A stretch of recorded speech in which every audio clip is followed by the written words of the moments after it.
है अगर गुरुवर का सानिध्य पाना तो विद्यासागर.गुरु पर जरूर आना।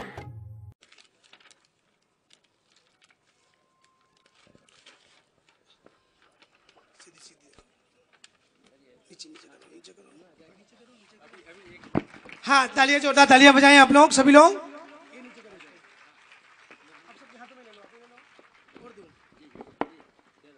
अनुपम जी लीजिए आप।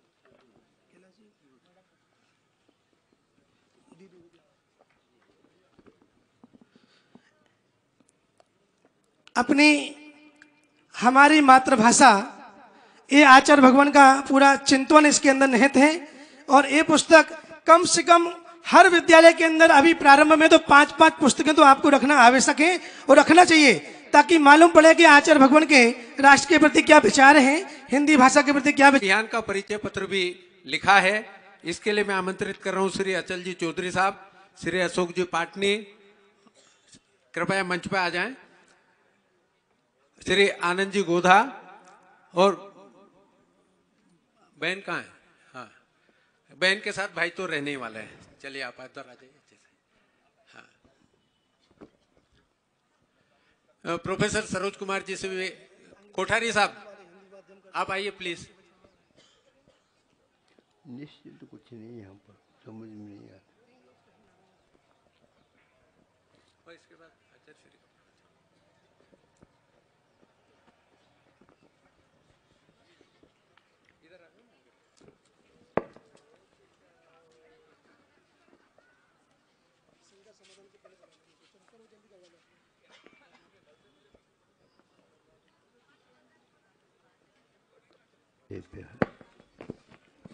ओम नमः सिद्धेभ्यः। अहिंसा परमो धर्म की आचार्य गुरुवर श्री कुंदकुंद भगवान की, आचार्य गुरुवर श्री ज्ञान सागर मुनि महाराज की जय। आचार्य भगवान श्री विद्यासागर जी महामुनि राज की जय।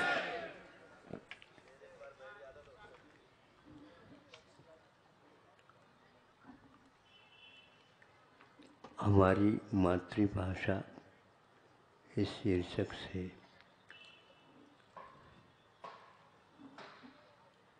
आज का यह कार्यक्रम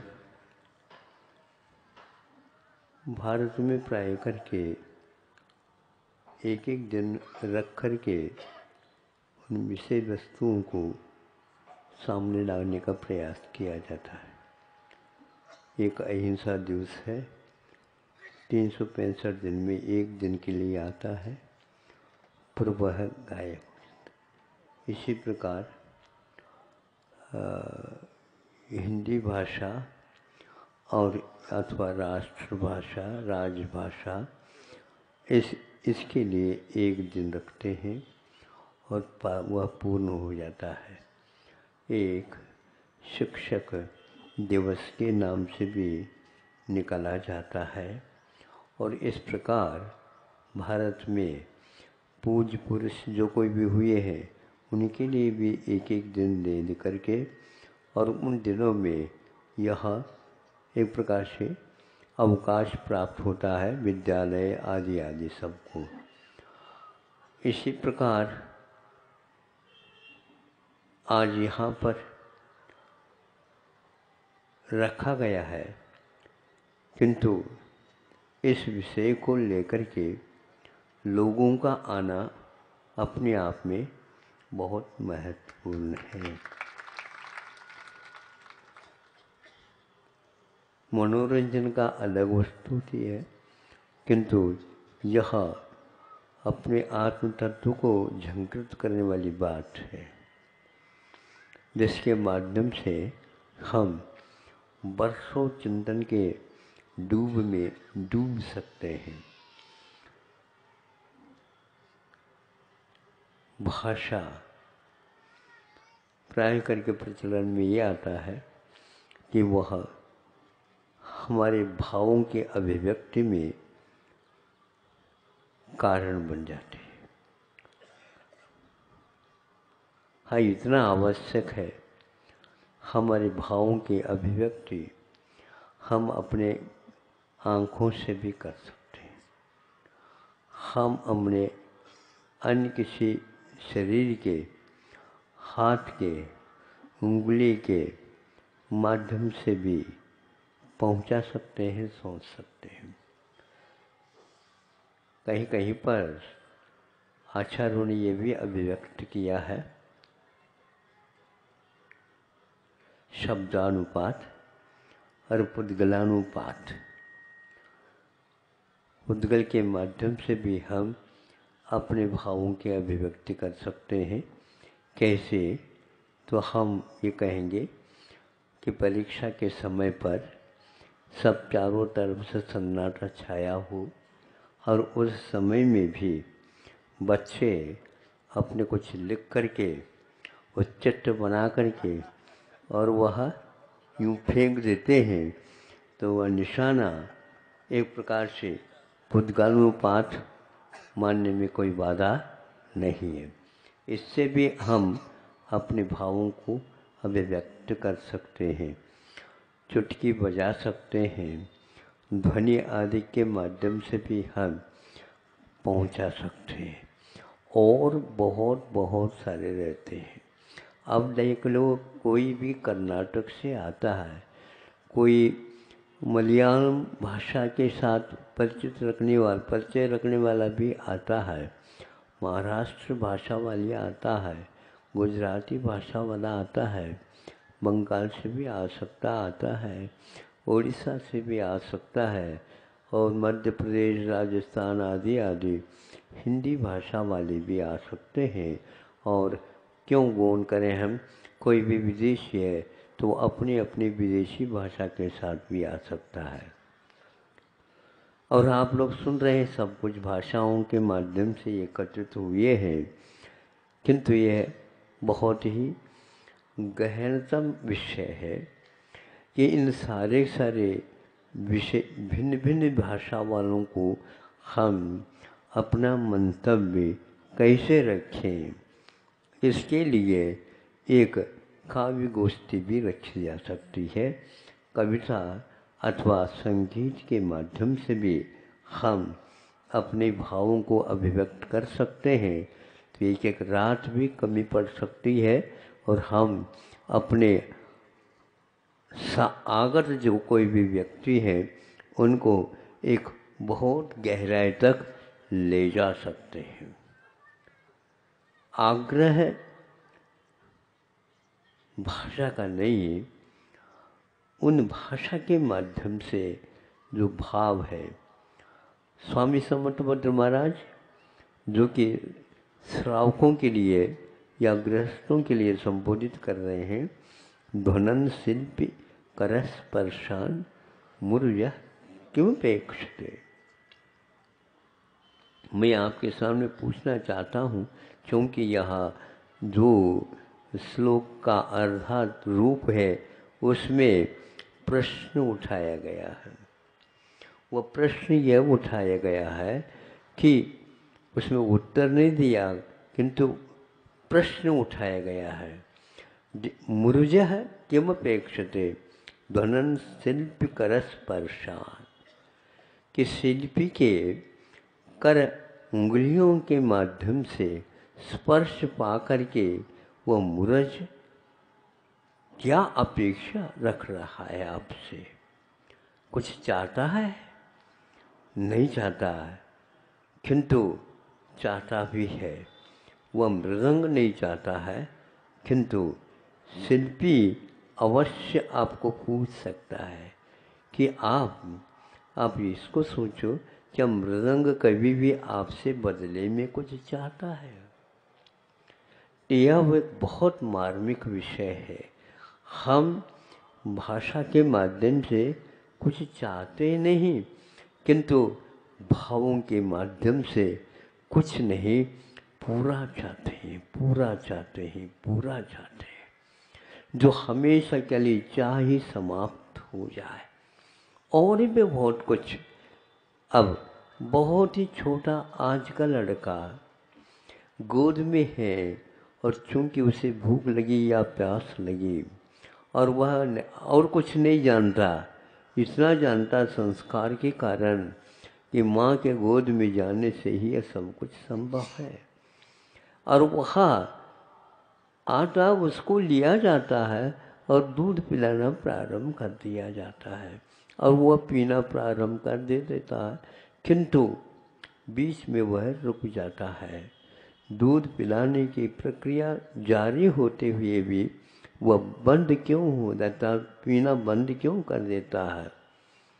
क्योंकि माँ समझ लेती है, माँ समझ लेती है कि मेरे मन में जो घुटन हो रही है, मेरे मन में जो चिंता हो रही है, मेरे मन में जो आकुलता हो रही है, मेरे मन में जो भविष्य के बारे में कुछ सोच विचार प्रारंभ हो गया है, उसके कारण इसके लिए जो अपेक्षित आदर कहिए अथवा अपेक्षा कहिए अथवा आमोद प्रमोद तो कम से कम कहिए, आवश्यकता उसका अभाव होते ही वह लड़का कोई भाषा नहीं जानता था, फिर भी रुक जाता है। यदि मान लीजिए आँखों में पानी आ जाता है माँ के आँखों में, तो वह किसी भी प्रकार से बैठना पसंद नहीं करेगा और उसके भी आँखों में पानी आ जाता है। क्या आप लोग इस दृश्य से परिचित हो रहे हैं? क्या इस दृश्य से आप परिचित हो रहे हैं? आप चूंकि पढ़े लिखे हो, साक्षर हो, नहीं समझे, किंतु उस लड़के की अपेक्षा से आप अपढ़ हो, क्योंकि आपकी आंखों में पानी नहीं आ रहा है और वह माँ की आंखों में अथवा उस लड़के की आंखों में पानी आ रहा है। पानी आने में क्या कारण हमें बता दो।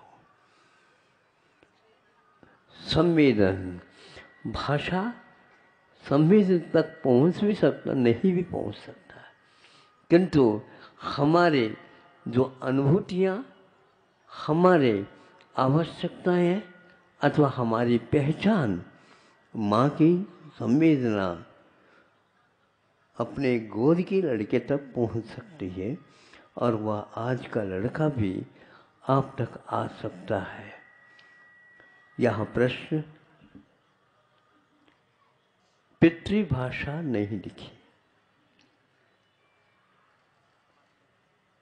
मातृभाषा लिखी है। यहाँ पर मातृत्व से ओतप्रोत जिसका जीवन है वह बहुत महत्वपूर्ण है, व्यक्तित्व है। और जो व्यक्ति पितृत्व से लेता है तो वह एक किसी काम में नहीं आएगा। हमारा तो कहना है कि आप मातृभाषा के करते हो बात, तो पितृ के पास मत जाओ, क्योंकि इसके रहस्य को उसको ज्ञात नहीं है। अनेक बैठकें हो गई, लेकिन किसी को भी इस मामले में आज तक आंखों में पानी नहीं आया। कल नहीं परसों ही स्मृति नगर से या और कोई भी स्थान से, इन दिनों 2 दिन में 1 दिन में सुबह शाम स्थान परिवर्तन होने के कारण नामोल्लेख मैं नहीं कर पा रहा हूँ, लेकिन यह अवश्य उनके सामने रखा था। शायद विद्यालय में वह प्रसंग था और हाँ, ऐसे ही कौन नगर है, हाँ संगम नगर, तो वहाँ पर हमने ये कहा था कि यह शिक्षक ही समझ सकते हैं अथवा शिक्षिका। क्या समझ सकते हैं? तो यह समझ सकती है कि जिसे हम पढ़ा रहे हैं, हमारे पढ़ाना उसके लिए अनुकूल है क्या प्रतिकूल है। क्योंकि पढ़ने के लिए तो आया है, वो सुनने के लिए आया, वो समझने के लिए आया है, वो और उसके लिए जो कोई भी आप नियमावली रखते हैं उन सब को स्वीकार करने के लिए आया। और यदि मान लो 2-3 घंटे के लिए पानी नहीं मिलेगा, भोजन नहीं मिलेगा तो भी चल जाएगा, मैं और इसको पढ़ करके जाऊंगा। माँ का संवेदन इसमें बहुत सशक्त हो जाता, किंतु पुजारी के पास संवेदन तत्संबंधी है क्या नहीं, मैं ये नहीं कह सकता।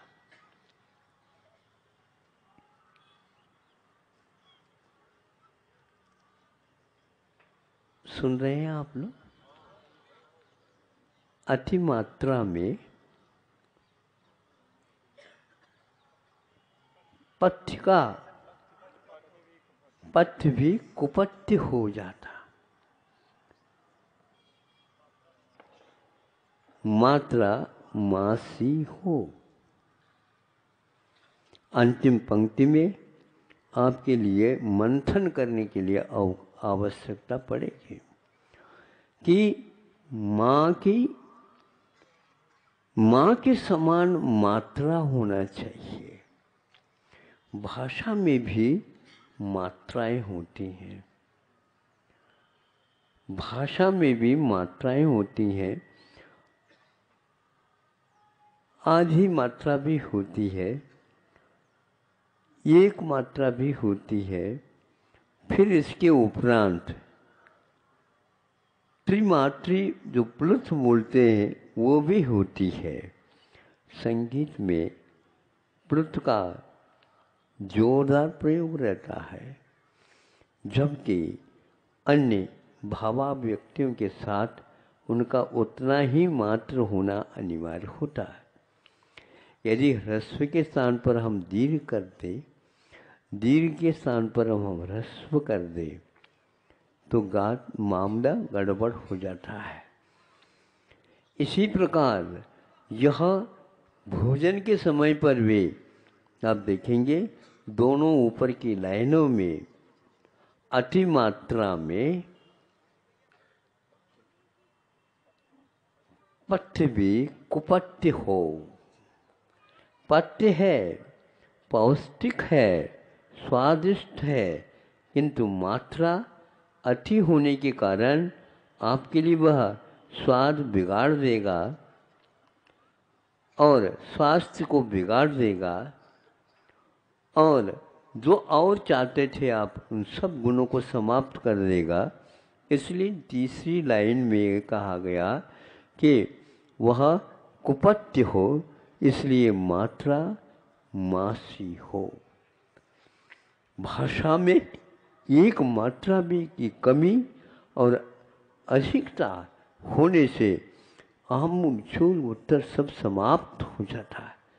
ये सारे के सारे जिम्मेदारियां, दायित्व आप लोग अपना नहीं रहे, क्योंकि इसलिए कह रहा हूँ कि 70 वर्ष से एक घुटन विषय है। 70 वर्ष हो गए, ये घुटता हुआ विषय है। बहुत अच्छा है, कम से कम घुटन हो रहा है, एक दिन के लिए तो याद करते हैं। यदि संवेदनशील व्यक्ति होगा वह प्रति समय याद कर रहा है। हमारे पास वह किताब नहीं, विषयांतर भी हो सकता है, लेकिन फिर भी उस व्यक्ति को मैं याद करना चाहूँगा। वह एक व्यक्ति जिन्होंने टेक्सटाइल आदि जो अमेरिका में विश्वविद्यालय है जहाँ पर उच्च स्तरीय वैज्ञानिक का विषय दिया जाता है और उसके वे अध्येता भी रहे हैं, अध्ययन भी कर रहे हैं, अध्यापन भी कर रहे हैं। उन्होंने एक मार्मिक किताब का निर्माण किया है और उसमें भाषा को लेकर के है। वह इंग्लिश भाषा भाषी भी है और भारतीय भाषा भाषी भी है, जो हरियाणा के हैं और वह हरियाणा में हिंदी चलती है। लेकिन उन्होंने में ये कहा, अंग्रेजी माध्यम का भ्रमजाल शीर्षक से किताब लिखी है। उनके पास हिंदी होते हुए भी ये क्यों लिखा? इसलिए लिखा है कि हमारे यहाँ जो कुछ भी अध्यापन विज्ञान संबंधी होता है वह सारा का सारा इंग्लिश भाषा के आधार पर ही होता। और अच्छे अच्छे और भी विद्यालय हैं, वहाँ पर उनका यह आग्रह है या सम्मोहन है अथवा उसके लिए नियामक बनाया गया, ये मैं नहीं कह सकता। और इंग्लिश भाषा होना अनिवार्य है। कुछ ऐसे भी विद्यालय हैं माध्यम जो होगा वह इंग्लिश भाषा का ही होगा, अन्य किसी भाषा में नहीं। तो इस सारे आग्रह को यहाँ तक सुनने में आया है कि जो व्यक्ति अपने बच्चों को भेज देता है विद्यालय, किंतु वहाँ पर यदि वह इंग्लिश न बोल करके अन्य भाषाओं में बोलेगा तो उसको दंडित किया जाएगा। आप सुन रहे हो? क्या आप लोगों को ये ज्ञात है? दंडित किया जाएगा। वह दंडित कैसे किया जाएगा? पैसे से भी किया जा सकता। रईस व्यक्ति क्या पैसे की आवश्यकता, वो तो खूब दे देगा, किंतु वह दंडित कौन से विधि से किया जाता मुझे मालूम नहीं है, आप लोगों को ज्ञात हो सकता। उस व्यक्ति ने ये कहा कि जो छात्र अपने अभिव्यक्ति को, अपने भावों को उद्घाटित करने के लिए अपनी मातृभाषा चाहता है और उस स्थान पर यदि आपने अन्य कोई भाषा, यूँ कहिए भारत एक ऐसा भारत देश है जो विदेशी भाषा से ही प्रभावित हमेशा रहता है। तो ऐसी स्थिति में उन्होंने यह अनुभव किया और वह मातृपक्ष का भाव उनके जीवन में घटित हुआ और कोई किसी ने नहीं किया होगा, लेकिन इतना संवेदन तो हमने अन्यत्र देखने को मिला नहीं। यह इतना अवश्य है कि आग्रह के साथ कई विद्वान इसमें लगे हैं कि नहीं, यह गलत धारणा है कि हम मातृभाषा के माध्यम से ही पढ़ सकते हैं और पढ़ाना चाहिए, ये गलत है। बल्कि मातृभाषा के माध्यम से ही पढ़ना चाहिए प्रारंभ। ऐसा कहा जो कलाम साहब, जो राष्ट्रपति के रूप में आप लोगों ने इनको चुन करके 5 वर्ष तक उनकी सेवा प्राप्त की है, उनका ये कहना था प्रसंग में कि प्रथम कक्षा से लेकर के 12वीं कक्षा तक अथवा 10वीं कक्षा तक अपनी भाषा, अपनी मातृभाषा में ही उनको पढ़ना चाहिए। सुन रहे हैं आप लोग? और उन्होंने कहा कि मेरी पूरी जो अध्ययन हुआ है 10वीं या माध्यमिक परीक्षा, तो वहाँ तक अपनी भाषा जो तमिल है, तेलुगु है, मलयालम है, जो कुछ भी है, या तो केरली भाषा, दक्षिणी भाषा के माध्यम से हुआ। तो यह जब उन्होंने अनिवार्य मान लिया तो आपके लिए इसमें सोच क्यों नहीं आया? आपने तो अभिमत तो दे दिया था, इन्हीं के माध्यम से भारत का 5 साल का कल्याण होने वाला है। तो आपने क्यों नहीं सोचा? फुर्सत कहाँ है? ये सोच की बात हमारे वश की बात नहीं, अफसोस की बात है। हम ये इस प्रकार समय क्यों खो रहे हैं? इससे क्या होने वाला है? एक दिन के मात्र चिंतन करने से ये समस्या उत्पन्न नहीं, समाप्त नहीं होगी कि हजारों दिन भी निकालोगे, किंतु जब तक यहाँ पर बहुमत के माध्यम से अथवा 5-6 व्यक्ति मिलकर के भी उसको दबा करके करने की क्षमता रखते हैं तो यहाँ सब कुछ चल सकता है। न्यायालय में भी ले जाओगे तो वहाँ पर भी किसी भी प्रकार से पैसा अधिक दे करके उसको चलाया जा सकता है। ऐसे पढ़ने से हमें ज्ञात हो रही है। ऐसी स्थिति में आप लोग इसको मान्यता दे सकते हैं, नहीं दे सकते, क्योंकि यह व्यक्ति वहाँ के जो 3-4 पेटेंट्स में लेता है और वह अवश्य ही इसके माध्यम से सिद्ध करता है कि एक वैज्ञानिक काम करने में भी वो निपुणता रखता है। अब ये कहा है कि किस व्यक्ति के दिमाग में यह शंकाएं हैं, वह आपके समझ में कम आ सकती शंकाएं आपके दिमाग में, किंतु उन्होंने ऐसे ऐसे प्रश्नों को, जिज्ञासाओं को इसमें ला करके रखा और उत्तर दिया है। और उत्तर ही नहीं दिया है कि उन्होंने उदाहरण भी दिए हैं। एक स्थान पर उन्होंने उदाहरण ये दिया कि नए इंग्लिश के बिना देश की उन्नति नहीं होती। तो प्रारंभ करते हैं, उन्नत देश कितने हैं, क्या है ये आप जानो, किंतु संख्या तो कुछ गिनो। तो वहाँ चीन है क्या, नहीं है? जापान है क्या, नहीं? जर्मन है क्या, नहीं? रूस है क्या, नहीं? फ्रांस है क्या, नहीं? इज़राइल है क्या, नहीं? हिब्रू भाषा है। इज़राइल है क्या, नहीं?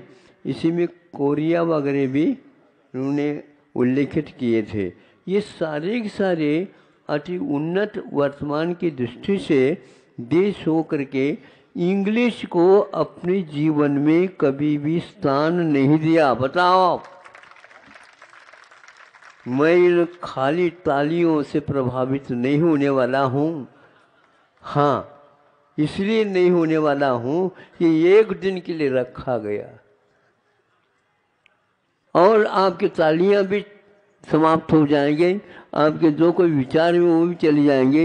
ये केवल एक दिन रखा है तो महाराज भी आ गए हैं, महाराज जी को भी फुर्सत है और इनको भी फुर्सत है।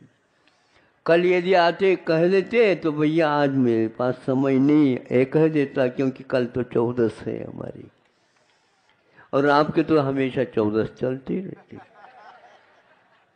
क्या करेंगे हम? ये इस प्रकार फ्रांस ने जवाब दिया। जर्मन, जापान और रूस और चीन आदि आदि जो उन्नत देश माने जाते हैं, उन लोगों ने इंग्लिश को छुआ तक नहीं। तो कौन सी आवश्यकता पड़ रही है आप लोगों को? इसमें अभिभावक भी महान अपराध को करने वाले सिद्ध हो रहे हैं। उनका ये कहना बच्चों से, बच्चों जब तक 90 से ऊपर अंक नहीं लाएंगे हम प्रसन्न नहीं होंगे। जो चाहो वो ले लो, किंतु इतना चाहिए, क्योंकि उनकी धारणा बनी है हमारे बच्चे इंग्लिश पढ़ेंगे तभी इनका भविष्य होगा, अन्यथा हमारा भविष्य नहीं होगा। यदि ऐसी धारणा अभिभावकों की है तो मैं उनको क्या कहूँ, क्योंकि सभी लोग कर रहे हैं, इसलिए तो उस प्रवाह में सभी लोग विद्यमान हैं। दूसरा एक और हमने सुना है, आपने भी सुना होगा, यदि अनुसंधान करना है, जिसको आप लोग शोध प्रबंध लिखते हैं, PhD करना है, थीसिस लिखना है, तो ये आग्रह नहीं नियम बनाने का पुरुषार्थ किया जाता है। लिखूंगा, एक व्यक्ति के लिए कहा गया कि आपको इसमें इस विषय पर ले अपने शोध प्रबंध लिखना है। हाँ, लिखूंगा मैं। विदेश की नीति के ऊपर वह लिखना था शोध प्रबंध। हाँ, लिखूंगा, लेकिन ये ध्यान रखना लिखेंगे आप इंग्लिश में। सुनिए, आपने विलंब करके हमें बता दिया, पहले ही मुझे बताना आवश्यक था। हाँ, लिखूंगा, मैं अपनी भाषा में लिखूंगा।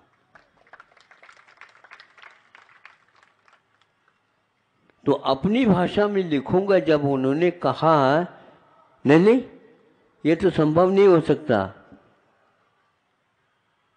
मैं अपनी भाषा में लिखूंगा। नहीं, इंग्लिश में ही लिखना होगा, क्योंकि यह देश विदेश सारी नीतियों के बारे में जानकारी देने वाला है। तो उसी समय उसने कहा, हाँ जानकारी के लिए आप अनुवाद कराइए, जानकारी के लिए आप अनुवाद कराइए, किंतु मैं तो अपनी भाषा में लिखूंगा।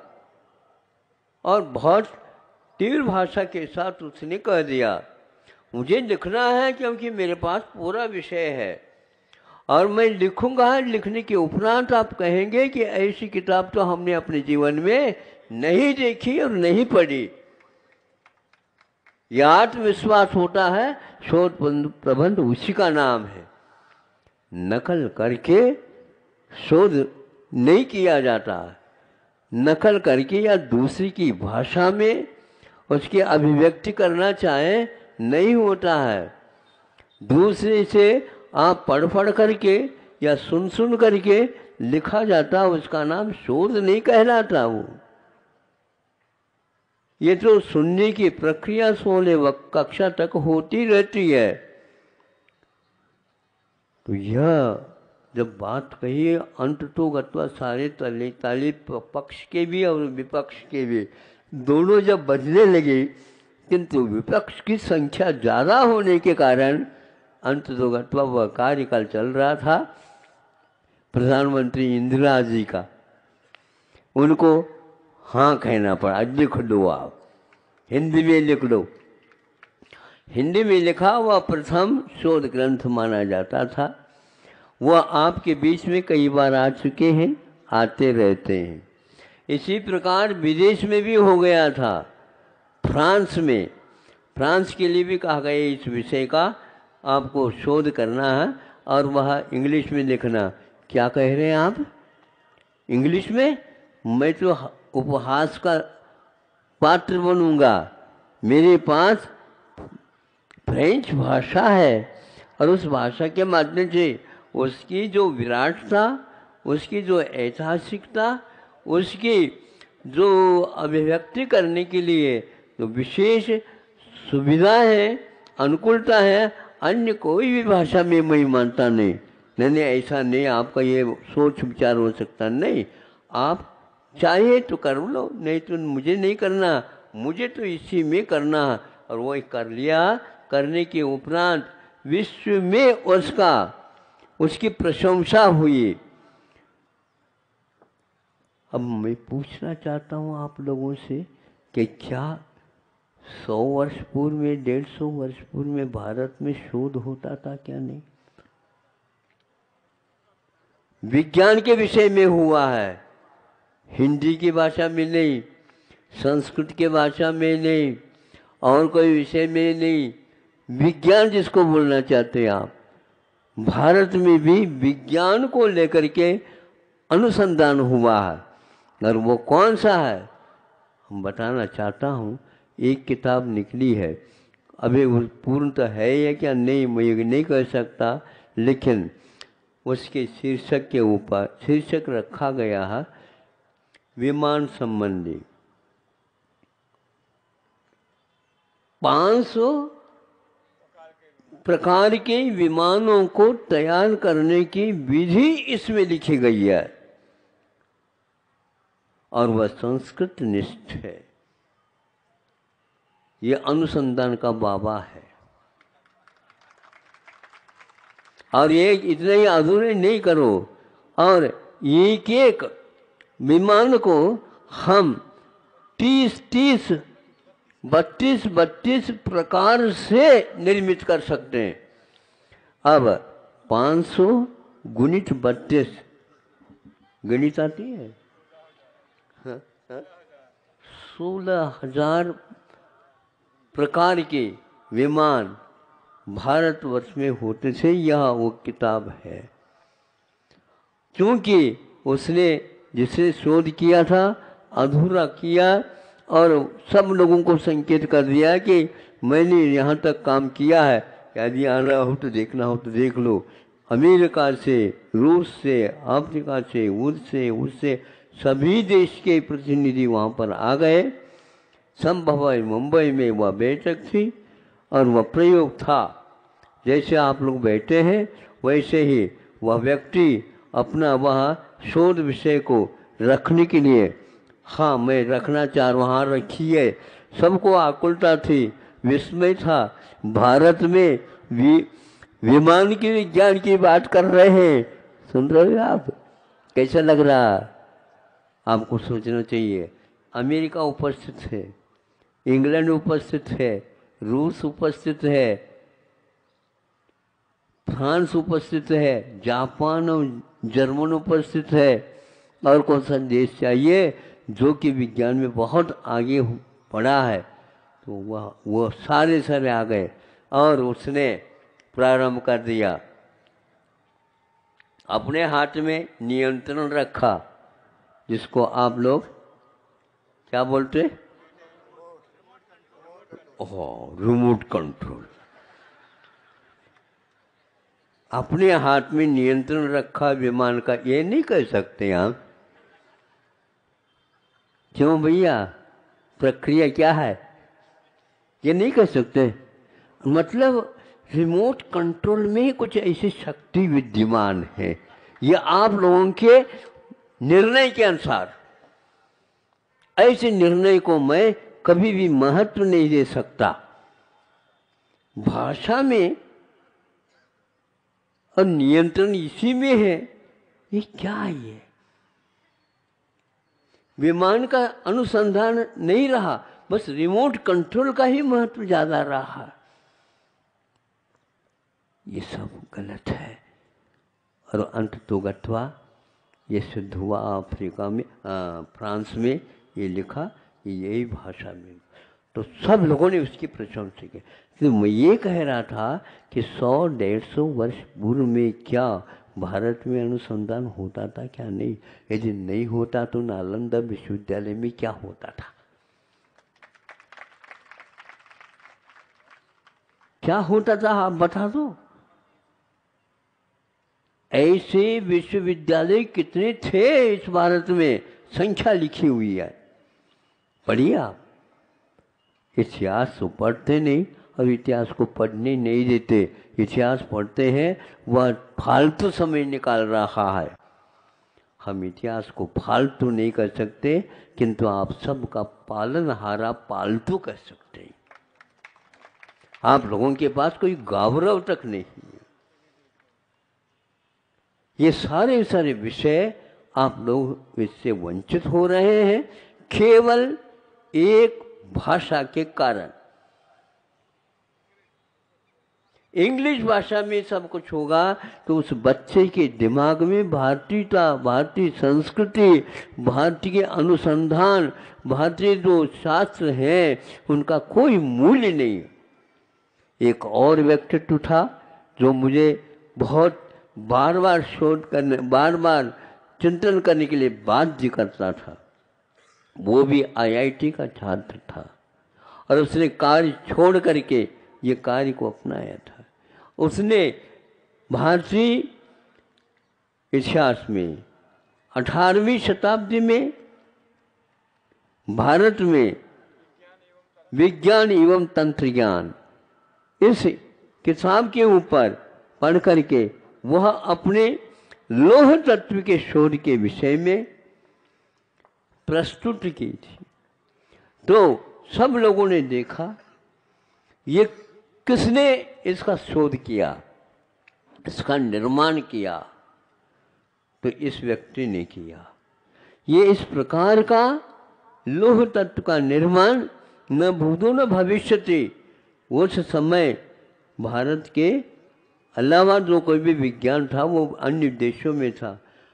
हमारे यहाँ भी इसको इस प्रकार का शोध किसी ने नहीं किया, किंतु यह उस प्रकार का लौह है जो शल्य चिकित्सा के समय पर ये औजार बनाने के योग्य है, जिसको बोलना चाहिए ऑपरेशन हॉल में यहाँ हाथ लगाने योग्य नहीं है, किंतु इसके माध्यम से वह शल्य चिकित्सा की जा सकती। इतना उत्कृष्ट तरह का नमूने का ये लौह तत्व है, उस समय विदेश में कहीं भी नहीं था। ऐसे सभी विदेशी लेखकों ने, वैज्ञानिकों ने लिखा है। क्या आप लोगों ने ये किताब पढ़ी है? तो आप इतिहास कहाँ पढ़े हो? क्या इतिहास आप लोगों के लिए अभिशाप है? हमने अपने मुख से सुना है, कई वैज्ञानिक, कई इंजीनियर, महाराज इस लेख को पढ़ने से हमें उबाल आ रही है, हमारी आंखों में पानी आ रहा है, हम इस इतिहास से वंचित और अपने माता पिताओं को भी दुखित बनाया। इस प्रकार का जब साहित्य विद्यमान है और हम फिर भी इतिहास पढ़ रहे हैं, लौह तत्व के बारे में जानकारी ले रहे हैं, उसमें लिखा उस समय 20 या 30 हजार भट्टियां थी और वह लौह तत्व के आविष्कार के लिए कारण थे और उसके जानकार भी उस समय थे। जब प्रयोगशाला में कहा गया कि उनको ले आए, ले आओ देखेंगे, वो ले करके हाथों हाथ उन्होंने क्या क्या किसका क्या क्या मिला है पता नहीं, और एक साथ बहुत जल्दी लौह तत्व को सामने रखा। देख करके हैरान हो गए, क्या इसको आप लोग शोध नहीं कह सकते? सुन रहे हो क्या? नहीं, क्या इसको शोध नहीं कह सकते? फिर भी उन्होंने ये कहा, इसको तो हम देख लिया हमने, किंतु इसके माध्यम से हम पढ़ा सकते नहीं। क्यों? इसलिए नहीं पढ़ा सकते, इस व्यक्ति के पास कोई डिग्री नहीं है। धिक्कार है डिग्री के लिए। इसको अपने मुख से निकालना भी गलत है। अरे ये भी आप ही कह रहे हैं, विश्व में ऐसा कोई लौह तत्व बनाने वाला है ही नहीं। घटिया क्वालिटी का लौह तत्व को डिग्री के माध्यम से पढ़ाएं तो वह ठीक है, अन्यथा वह शोध नहीं है। ऐसे शोध से हम बहुत दूर रहना चाहते हैं, क्योंकि ऐसे शोध से ही हमारा बोध कलंकित होगा, उसका कोई महत्व नहीं रहेगा। हम ऐसे व्यक्तियों के बोध से, शोध से और कोई भी वस्तुओं से प्रभावित नहीं हो सकते। भारत भारत होता है, इंडिया नहीं होता, ध्यान रखो। ये इंडिया के समय पर लिखा हुआ नहीं, ये भारत के समय पर लिखा हुआ। उस समय में भी यहाँ पर अध्ययन होता था, अध्यापन होता था, तो विदेश से कोई भी आ जाते थे विश्वविद्यालय में, नालंदा जैसे विश्वविद्यालय में उस समय पढ़ाया जाता था।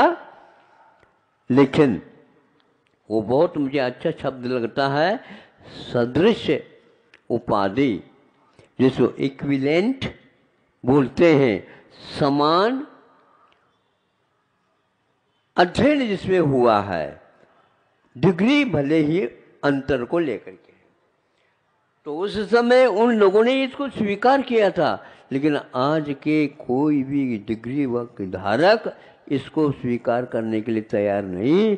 इसलिए ये अंग्रेजी माध्यम का भ्रमजाल भी आप लोगों के हाथ में जाने के उपरांत कोई महत्व रखने वाला नहीं, मैं पहले से समझ रहा हूँ। फिर भी आपको इसको पढ़ना है, इसलिए आग्रह करना चाहता हूँ, इतने समय आप निकाल करके आए, इसको एक बार पढ़ लीजिए। हमने एक संस्था वालों को कहा था कि भैया आप आए हैं, 2-2 हज़ार 3-3 हज़ार छात्र छात्राएँ और जहाँ जिस विद्यालय में आती हैं, सुन करके ऐसा लगता है आपसे मैं कुछ न कुछ लाभ ले लूँ। हाँ ले लो महाराज, मुझे पैसा नहीं चाहिए, लेकिन यह अवश्य चाहिए कि आप अंग्रेजी भाषा का महत्व क्या समझते हैं अध्ययन अध्यापन के क्षेत्र में। यदि आप इसका उत्तर नहीं दोगे तो ये किताब अवश्य ही पढ़िए। केवल मात्र हिंदी भाषा में पढ़ने से क्या हानि होती है और इंग्लिश भाषा के साथ पढ़ने से क्या लाभ होता है, हमने उसी समय कहा है कि जो विद्यार्थी छात्र छात्राएं अभिव्यक्ति के समय पर इंग्लिश भाषा आ जाती है और इंग्लिश कमज़ोर होने के कारण वो उत्तर नहीं लिख पाते हैं, ऐसी स्थिति में अंकों का मिलना जो चाहिए था नहीं मिलता है और उसी आत्मविश्वास है कि मुझे तो यहाँ पर विफल तो रहना ही है। जब यह अवगत कर लिया गया है कि बच्चे को यदि स्वतंत्रता दी जाए कि आप अपनी भाषा में, कोई भी भाषा में, जैसे मातृभाषा कहा आपने, मातृभाषा में या अपनी भाषा में इसको लिख लो, हम आपको नंबर या अंक दे देंगे, दे दिया गया है। और उस बच्चे के लिए पहले जो 20 से अंक कम मिले थे वह सीधे ही 60 तक पहुंच गया है। इसको बोलते हैं अनुसंधान। इसमें कोई पढ़ाई नहीं कराए और कोई उसको आग्रह नहीं किया, सहज रूप से ये कार्य हो रहा है। आपके न्यायालय में न्याय हो जाते हैं, एक शताब्दी निकल जाती है, जो न्याय लेने के लिए आया है उसको ज्ञात नहीं है मैं ठीक हूँ क्या वह ठीक है, लेकिन यह जानना चाहता हूँ, सुनना चाहता हूँ, मैं ठीक हूँ तो क्यों हूँ और वह ठीक नहीं है तो क्यों नहीं, मुझे तो दोनों में क्यों लगाना है, ताकि मैं सार्थक मानूंगा इस शताब्दी को, धन्यवाद दूंगा, क्योंकि मैं 10 साल की उम्र से आ रहा हूँ यहाँ पर। क्या अर्थ होता है, लेकिन यही कहा जा रहा है, चाहे वह उत्कृष्ट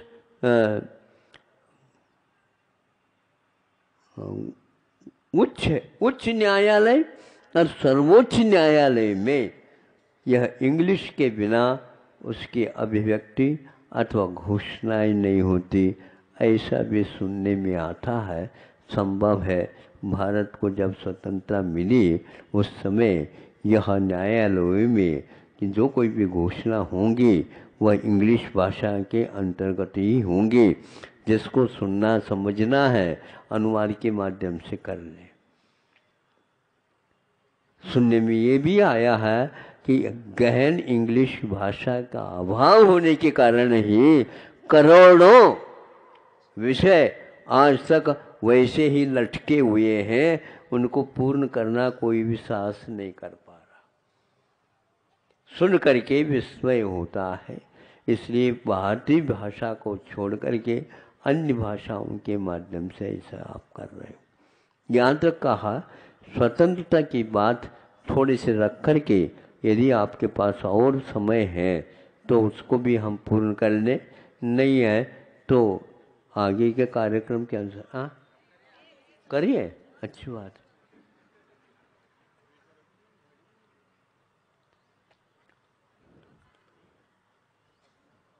जब जैसे भारत को स्वतंत्रता मिली उसी प्रकार और वो राष्ट्रों को भी स्वतंत्रता मिली, वो भी परतंत्र हो गए थे किसी न किसी जमाने में। आपसे भी ज़्यादा हो सकते हैं, आपसे कम भी हो सकते हैं। एक राष्ट्र जो भारत से भी ज़्यादा वर्ष तक परतंत्र रहा और परतंत्र रहने के उपरांत संघर्ष किया, संघर्ष करने के फलस्वरूप उसे स्वतंत्रता मिल गई। स्वतंत्रता मिल गई तो खुशी के साथ सब लोगों ने कहा कि हाँ बस अब हमारे हाथ में स्वतंत्रता आ गई। जो मुखिया था, नेता के रूप में स्वीकार किया गया था, वह कहता है कि आज हाँ अब अपनी भाषा में ही सब कुछ कार्य यहाँ से लेकर के वहाँ तक, आदि से लेकर के अंत तक होंगे, दूसरी कोई भाषा का प्रयोग नहीं किया जाएगा। तो उनके सहायक, उनके लिए उपयोग सहयोग देने वाले कहते हैं यह आपका कहना ठीक है, लेकिन इतनी जल्दी आप इसके बारे में नहीं कर सकते। इसके लिए हमें इस प्रकार के कार्य करने के लिए कम से कम भी 7-8 वर्ष तो चाहिए। कोई बात नहीं, 7-8 वर्ष ही नहीं, हम 10-12 वर्ष देंगे और आपको ये कार्य करना है, करने के लिए हम तैयार हैं। बहुत अच्छा, 7-8 वर्ष नहीं 12 वर्ष से निकलता है तो हम अवश्य पूर्ण करेंगे। लेकिन उस जो बड़ा मुखिया नेता बना था वो कहता लेकिन कार्यक्रम तो प्रारंभ आज ही शाम से होगी।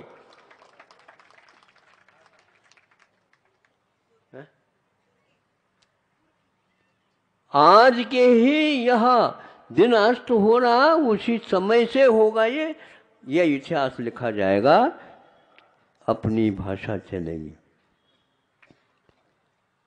कौन है मालूम है? इसी का नाम चीन है।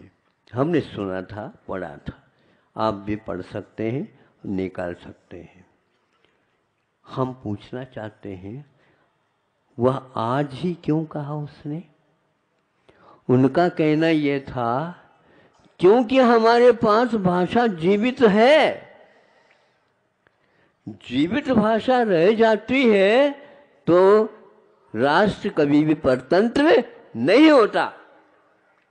हाँ, यदि यह भाषा जीवित नहीं रही तो स्वतंत्रता मिल करके भी अपरतंत्र है वो। यही गांधी जी ने उल्लेखित किया, उसी का लेकर के उन्होंने किया होगा। ऐसे बहुत सारे राष्ट्र हैं। भारत को 70-72 वर्ष हो गए और यह इसकी बात करता है तो अभी इसके पास योग्यता नहीं, योग्यता नहीं, योग्यता नहीं। तो मैं पूछना चाहता हूँ, ये सारे अयोग्य अवस्था में प्रारंभ कर रहे हैं और आप योग्यता की प्रतीक्षा करना चाह रहे हैं। कौन से गाड़ी में आने वाली है वो योग्यता, कौन से वाहन से आने वाली है वो योग्यता, कौन सी खोपड़ी का वह एक प्रकार से रसायन है वो योग्यता, हमें बता दीजिए। कहीं न कहीं आपको, कभी न कभी आपको अवश्य रुक करके सोचना पड़ेगा। आंखें न मूंदो, नहीं आंखें दिखाओ, सही क्या देखो। क्या सही के बारे में आप सोच नहीं सकते? जो व्यक्ति सही क्या उसके निर्णय नहीं हो लेता तो वह एक प्रकार से दिवालिया पहले हो जाएगा। जो दुकानदार यदि एक पाई का भी हेर फेर हो गया, मुनीम जी क्या बात है बताओ। हाँ महाराज, गड़बड़ तो है। क्या गड़बड़ है? 3 बार मैंने भी देख लिया, लेकिन एक नए पैसे का जो हेर फेर हो रहा है वो समझ में, पकड़ में नहीं आ रहा। कोई बात नहीं, अभी नींद आने को है, कल देख लेंगे। दुकानदार कहता है मुनीम जी दिवालियां हो जाएंगे हम, आज 1 पाई है तो कल 1 रुपया हो जाए, 1 रुपया के स्थान पर और हो जाएगा। भारत दिवालिया हो रहा है या दिवाली मना रहा है? बहुत महत्वपूर्ण जिज्ञासा है। हम महावीर भगवान के बारे में दिवालिया नहीं किंतु दिवाली मनाते हैं। दिवालिया है ही आप लोग।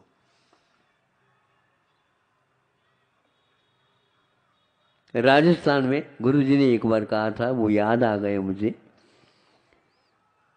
कोई दिवालिया हो जाता है तो एक नियम बना रखा वहाँ के लोग, दिन उगने से पूर्व में वह अपने देहरी पर 2-3 सिकोरें दिन में कुछ तेल डाल करके दीपक जला करके और दरवाज़ा बंद करके और वो चला जाता कहीं भी। सुबह उठते ही कई लोग देखते हैं, अरे ये क्या मामला है,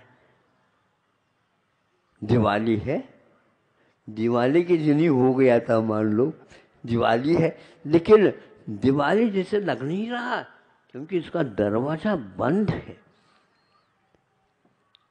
इसको बोलते हैं हिसाब किताब में जब गड़बड़ी हो गई तो ऐसे वह महसूस करते थे, लेकिन आज किसी को भी यह संवेदन एक प्रकार से भीतर से चुभ नहीं रहा।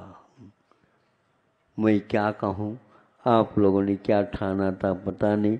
हमारी मातृभाषा और ये बहुत अच्छे ढंग से महाराज जी के सानिध्य में मनाया गया है।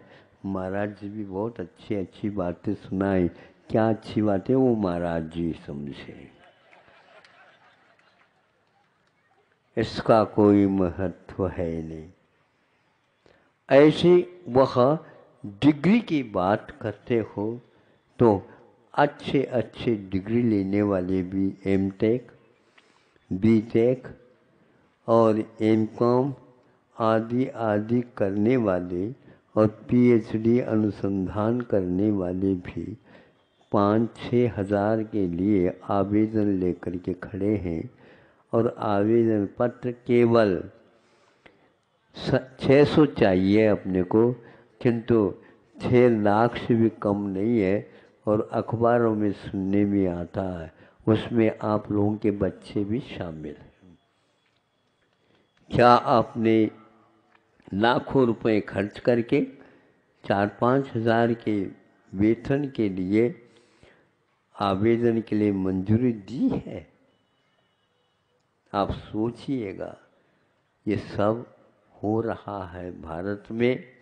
इसलिए मैं किसी को कुछ कहना नहीं चाहता, किंतु इतना अवश्य है कि बहुत सारे विदेशी लोग भी भारत की इस कमियों से अवगत है और वो चुपचाप बैठे हुए हैं। भारत इसके बारे में कदम क्यों नहीं उठा रहा है कि अभी योग्यता नहीं है, ये उत्तर ठीक जैसा लग नहीं रहा, फिर भी सुनना पड़ रहा है। ये कब तक सुनना है मुझे समझ में नहीं आ रहा है। आप लोगों को समझ में आ रहा है तो हम उदाहरण देते हैं।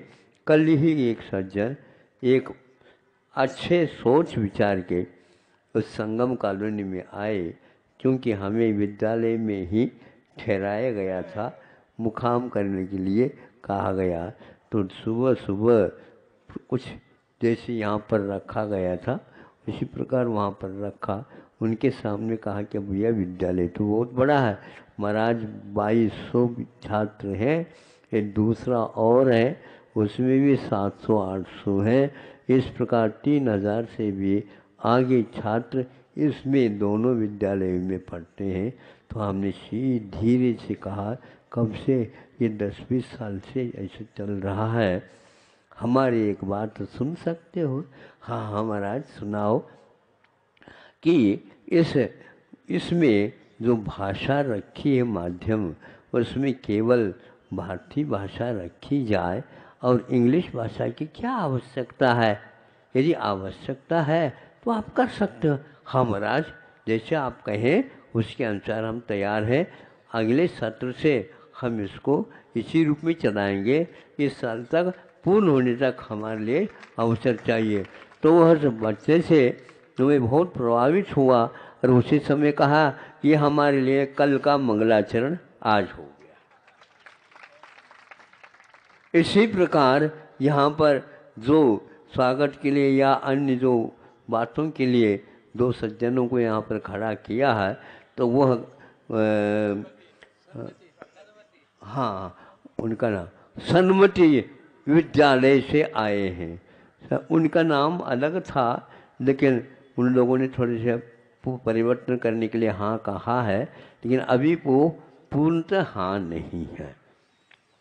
कहेंगे करेंगे अवश्य, इसीलिए उनको यह किताब दी थी। यदि आप ये किताब पढ़ना चाहें तो महाराज जी के पास यह आप लोगों को पढ़ने के लिए उपलब्ध, हाँ, वितरित कर दी जाएगी। हाँ, और उसको पढ़ लेना, पढ़ करके दूसरे के लिए भी पढ़ा लेना, ये बहुत ही महत्वपूर्ण है। एक बार आपके दिमाग में ये बात आ जाए, हाँ, इसका कोई प्रयोजन नहीं है बल्कि हानि बहुत है। आज इस बात पर मैं अंतिम सूत्र दे रहा हूँ कि भारत में छात्र छात्राओं की, उन छात्र छात्राओं की संख्या करोड़ों में होगी, लाखों में नहीं, हजारों में तो हो ही नहीं सकते। वे दुखी है, पीड़ित है, जो इस इंग्लिश के माध्यम के कारण, यदि यह पीड़ा आप लोगों के माध्यम से दूर हो जाए तो बहुत अच्छा होगा। और सरकार को कोई ज़्यादा सोचने की आवश्यकता नहीं, सबसे ज़्यादा कम संख्या में हो करके जैन समाज ने विद्यालयों का निर्माण किया, उनका उद्घाटन किया है।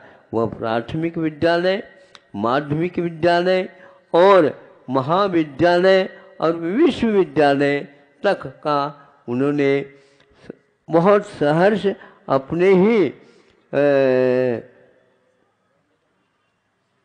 मूल्य पर, अथवा यूँ कह दो बिना सरकार के सहयोग से भी चलाने का संकल्प किया। और आज हजारों में वह विद्यालय काम कर रही है। उन्हीं में से एक दो व्यक्ति आए हैं, उन्होंने इस प्रकार का कहा। यह इस व्यक्ति ने, जिस लेखक ने कहा है कि मैं बहुत ही ऋणी रहूँगा आप लोगों का यदि एक बार भी इसका प्रसंग आप पढ़ेंगे, और यदि जो महाविद्यालय में प्रवेश करने के लिए जा रहे हैं उन बच्चों के सामने ये रख दे तो इंग्लिश के बिना भी हम अपना ये काम कर सकते हैं और उससे नंबर ले सकते हैं। हमें विज्ञान पढ़ना है क्या इंग्लिश भाषा पढ़ना है? इंग्लिश भाषा पढ़ना तो इंग्लिश भाषा में पढ़ सकते हो, किंतु विज्ञान और इंग्लिश भाषा में बहुत अंतर है। इंग्लिश में ही विज्ञान होता है, ये महान भ्रम माना जाता है। अंत में एक और, जो सीए होता है, सीए एक उपाधि है, लेकिन ये ध्यान रखना बहुत लोगों को ज्ञात नहीं होगा, ये डिप्लोमा का एक रूप है, यह डिग्री नहीं है। इसके साथ ये डिग्री अनिवार्य होती है जिसको बीकॉम बोलते हैं आप लोग। बीकॉम आपको करना पड़ेगा, उसके साथ यह सीए के भी आपको उपाधि मिलेगी। वह सीए की उपाधि देने वाले या उनको पढ़ाई करने वाले जो हमारे पास आए थे, उन्होंने ये कहा कि महाराज जब से मैं सीए के इस कार्यक्रम को, पाठ्यक्रम को हिंदी भाषा में चला रहा हूँ, तब से विद्यार्थियों की सफलता का जो सूची है वो बढ़ती जा रही है। इसको सुन करके हमने कहा ये तो अनुभव की बात है, स्वयं कह रहे हैं, लेकिन फिर भी आप लोगों की अवधारणा है सीए करना है तो इंग्लिश अनिवार्य है। यह आप लोगों की दादी माँ की कथा तो नहीं है, नहीं दादाजी का कथन है, किंतु आप लोगों ने कहाँ से लाया पता नहीं, फिर भी ये चल रहा है। और भारत में सब चल सकता है, क्या नहीं चल सकता। और वो बच्चे गाफिल हैं, पास करने के उपरांत उनका मुख देखता हूँ तो बहुत बहुत प्रफुल्लित होकर के आ जाते हैं। ऐसी क्या बात है? तो केवल इंग्लिश के कारण ऐसा हो रहा है। आपके बच्चों के सामने ही यह एक वेदना है, आप लोगों को अभी तक उसका परिचय प्राप्त नहीं हुआ। मुझे विस्मय होता है, आप लोग थोड़े एक आध बार अपने बच्चे के हाल पूछताछ कर ले। समय आपका ज़्यादा हो गया होगा। हाँ, अंत में क्या कहना था, आप लोगों को जो आवश्यक है, हाँ, कुछ जिज्ञासाओं को शांत करने के लिए कुछ समय रखा बताते हैं। हाँ, रख सकते हैं और कर सकते हैं। पहले तो प्रगति स्कूल वाले आनंद जी गोधा खड़े हो जाए अपने स्थान पर। हिंदी माध्यम से विद्यालय चलेगा, आ जाए परिवार, आ जाए पूरा। संजय जी काशलीवाल और आनंद जी गोधा साहब परिवार आ जाए। हाँ, वो दे दो उनको भैया माइक, एक माइक। उसका जो शीर्षक रखा है, उन लोगों को जो विद्यालय का शीर्षक था, हाँ। उस शीर्षक के स्थान पर उन्होंने कहा आग्रह करके कि आप अपने मुख से विद्यालय का नाम रखिए। तो हमने कि भारतीय प्रगति विद्यालय लिखा। बहुत मैं यहाँ अब क्योंकि पहले बोल नहीं पाया, मैं उन व्यक्तियों को सब अपने अपने स्थान पे खड़े हूँ जो हजारों हजार बच्चों के स्कूल से यहाँ पे प्राचार्य के रूप में या संस्थापक के रूप में आए हैं। मैं नाम बोल रहा हूँ, कृपया अपने स्थान पर अवश्य कर खड़े होके नमोस्तु करें। श्री देवेंद्र जी चेलावत, अध्यक्ष ICSE group of school. Shri UK Jha, सचिव सहोदया इंदौर। श्री सिद्धार्थ सिंह, प्राचार्य एमराल्ड हाइट स्कूल। आचार्य श्री 5000 से ऊपर यहाँ बच्चे पढ़ते हैं। श्री मनोज वाजपेयी, प्राचार्य कर्नल एकेडमी महू, वहां तक से भी लोग आए हैं। उन लोगों को एक एक पुस्तक का सेट और उसके साथ जो अच्छा, हाँ, जिज्ञासा के बाद परिचय बाद में दूं। हाँ, पहले अभी मैं दे रहा था, पर अब आचार्य श्री ने जो अपने उद्गार, अपने भाव यहाँ रखे हैं हिंदी भाषा को लेके, मातृभाषा को लेके, आपको धारणा एवं क्रियान्वयन, तो पहले तो जब तक धारणा में न बने तो क्रियान्वयन कैसे हो। तो वो क्रियान्वयन के संबंध में आपके मन में कोई भी जिज्ञासा है तो ये माइक आपके पास वहां पहुंचेगा, एक एक व्यक्ति पर, बहुत लंबा नहीं, सिर्फ एक लाइन का प्रश्न। आचार्य श्री, वंदन आपके चरणों में।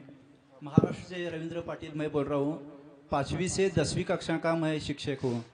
8वीं के एक लड़की मुझे आके बोले, श्री, वो भारत, इंडिया और हिंदुस्तान एक ही अपने देश के 3 नाम हैं और अलग अलग देश के एक ही नाम है, ऐसा क्यों? आज तक मैं उन लड़की को, 8वीं कक्षा की लड़की को मैं उत्तर दे नहीं सका। जब मैं उसके देखता हूँ खाली उसको मैं हंस के गप बसता हूँ। कोई न कोई उत्तर दो। आप लोग अपने आप को इंडिया वाले नहीं मानते? भारतीय मानते हैं, अभी तक भारतीय मानते आए। तो हम ये तो पूछ रहे हैं यहाँ पर कि संख्या, इंडिया मानने वालों की संख्या काफ़ी है, वो इसको उत्तर दे दें कि क्या है ये। हमें आज तक ज्ञात नहीं हुआ, मन में अवश्य परिवर्तन में आया है, वह आपके सामने रखना चाहता हूँ। 200-250 वर्ष तक लगातार भारत के ऊपर यह राज करने का अवसर किसी एक देश को प्राप्त था। वो कौन देश है आप याद रखते हैं। किंतु जब इसको स्वतंत्रता मिलना अनिवार्य ऐसा हो गया, हमें स्वतंत्रता देनी होगी, ये जब हुआ उस समय उनके दिमाग में आ गया हो, इसके लिए पहले ही उन्होंने इंडियन बैंक की व्यवस्था कर ली और उसी प्रकार भारतीय रिजर्व बैंक के रूप में भी उन्होंने कर ली। अभी स्वतंत्रता नहीं मिली। इस प्रकार का ये नामकरण करने का उद्देश्य क्या था, इसके बारे में किसी भी इतिहासकार ने कुछ नहीं लिखा। इसके बारे में कुछ न कुछ अवश्य होता। जो बैंक को चलाने वाले भी हैं, उन लोगों ने भी इसका कोई उत्तर नहीं दिया। यहाँ कम से कम भी स्वतंत्रता से पूर्व 19 हाँ 1930 में यह हो गया था, 47 में स्वतंत्रता मिली है। इतने पूर्व में करने की क्या आवश्यकता थी?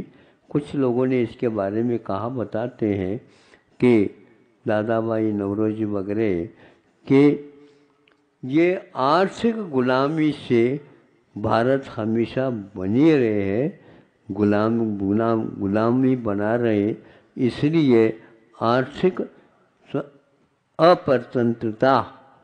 स्वतंत्रता का अभाव हमेशा आज भी आपके सिर पर विद्यमान है। अर्थ के बारे में अध्ययन आज तक भारत में हुआ नहीं। क्यों नहीं हुआ? इसका भी लगभग उत्तर यही है। इस प्रकार अब यदि मैं मान लो सोचता हूँ कि भारत का नाम चूँकि 250 वर्ष तक रहा है, इसलिए इसका इंडिया ये नाम रखा जाए, तो इस प्रकार का कभी नहीं होता। विश्व में अनेक देश ऐसे जो स्वतंत्रता को छोड़ करके परतंत्रता का अनुभव किया, और जब कभी वे स्वतंत्र हो गए उस दिन उन्होंने अपने देश को जो कोई भी पहले था उसी रूप में स्वीकार किया। किंतु भारत एक ऐसा देश है जो स्वतंत्र होने के उपरांत भी इसको इंडिया के रूप में स्वीकार कर रहा है। यह उत्तर ठीक नहीं, लेकिन फिर भी हमें देने का साहस किया है। देखिए, ये एक सुल्तानगंज से आचार्य श्री संस्कार भेंट कर आशीर्वाद प्राप्त करें। आचार्य श्री लगभग 3 लाख बच्चों को पढ़ाने वाले यहाँ शिक्षक मौजूद हैं। 3 लाख बच्चे कम से कम जो इस इंदौर में शिक्षण प्राप्त कर रहे हैं, उसके सबके प्राचार्य और उनके सबके मालिक यहाँ मौजूद हैं। लगभग 300 से 325 विद्यालय का प्रतिनिधित्व करते हुए प्रिंसिपल और यहाँ मौजूद हैं। बहुत अच्छा। अगला प्रश्न कोई? बिल्कुल बिल्कुल, बहुत अच्छा। अगला प्रश्न। आचार्य श्री नमोस्तु। प्रिंसिपल न कह करके आप प्राचार्य महोदय कह सकते हैं। नेक्स्ट प्रश्न। महाराज श्री, हम लोग भी चाहते हैं कि हमारे बच्चे बच्ची हिंदी मीडियम में पढ़े, लेकिन आज की जो सबसे बड़ी समस्या ये होती है कि जब वो अपनी डिग्री और क्वालिफिकेशन पूरी करते हैं और उसके बाद जब वो अपनी नौकरी के लिए इंटरव्यू के लिए जाते हैं, तो वहाँ पर जो बड़े बड़े कंपनी के जो पदाधिकारी लोग बैठे होते हैं वो ज़्यादातर जो क्वेश्चन पूछते हैं वो अंग्रेजी में पूछते हैं। इसीलिए हम हमारे बच्चों को अगर बोलते भी हैं तो वो स्वीकार नहीं करते हैं कि हम हिंदी मीडियम में पढ़ें। तो आचार्य श्री, हम इसके लिए क्या करें? और इसका उत्तर इतना ही है कि सदृश उपाधि के नाम से भी सब काम चल सकता है। योग्यता पर जाइए, यदि योग्यता है विद्यार्थी में, सब काम होगा। किंतु आज प्रमाण पत्र को ही योग्यता मान करके चलते हैं, इसी वजह से ऐसा हो रहा है। एक पत्र आप अवश्य पढ़ेंगे, अपनी माँ से लिखा हुआ पत्र, सुभाष चंद्र बोस। हाँ, यह आपको इसके साथ दिया जाएगा, पढ़ लीजिए। आप बाबू बनने सीखे, इसलिए तो ऐसा हो रहा है। नेक्स्ट प्रश्न।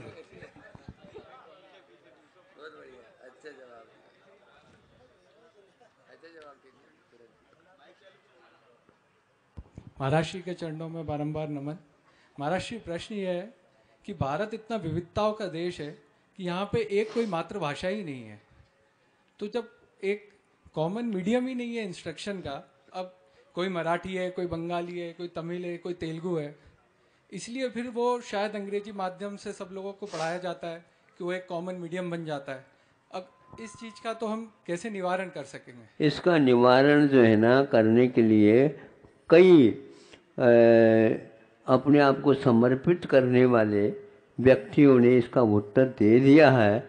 वह जब इसको किस ढंग से कर लिया जाए, केवल 10 साल की उन्होंने अवधि मांगी थी, किंतु बीच वालों ने इस अवधि को तोड़ मरोड़ करके पुनः उसमें अंतर बदल दिया। इस ऐतिहासिक किताब को आपको पढ़ना चाहिए। पहले उन महान व्यक्तियों ने कितना पुरुषार्थ किया था, आप लोगों ने उसके बारे में एक बार पढ़ करके भी उसका समाधान नहीं कर पाए। आप देख लीजिए अवश्य, वो कौन सा? कोठारी कमीशन आयोग, आप पढ़ लीजिए। और वहाँ के शास्त्रीय परिषद के शास्त्रीय परीक्षा के लिए योग्य बीएड के कोर्स में रखी गई थी। श्री गौतम जी कोठारी साहब, उधर पीछे दे दो गौतम जी को। एक प्रश्न है महाराज श्री, नमस्तु। मैं तकनीकी शिक्षण संस्थान में हूँ। राजीव गांधी प्रौद्योगिकी विश्वविद्यालय ने पिछले 2 साल पहले हिंदी माध्यम को भी प्राथमिकता दी और प्रश्न पत्र भी हिंदी माध्यम से आ रहे हैं, परंतु अभी जो स्टूडेंट है उनको हिंदी में अच्छी तकनीकी शिक्षा की पुस्तकें उपलब्ध नहीं है, इसका अभाव है। तो इस कारण से इसमें कमी हम लोगों की है। आप लोगों को चाहिए, जिस प्रकार आप इंग्लिश भाषा भाषी के लिए तो अच्छे वेतनमान निर्धारित करते हैं, किंतु हिंदी भाषा भाषी वालों के लिए आप गाजर मूली समझ करके कर देते हैं। ये आप लोगों की बहुत बड़ी कमी है। आप लोगों को चाहिए, वो यदि 25,000 देते हैं, आपको 30,000 के छात्र को दे करके और उसको उत्साहित करके और भी आवश्यक है तो कर लेंगे, किंतु इस प्रकार आपको कदम उठाना ही पड़ेगा।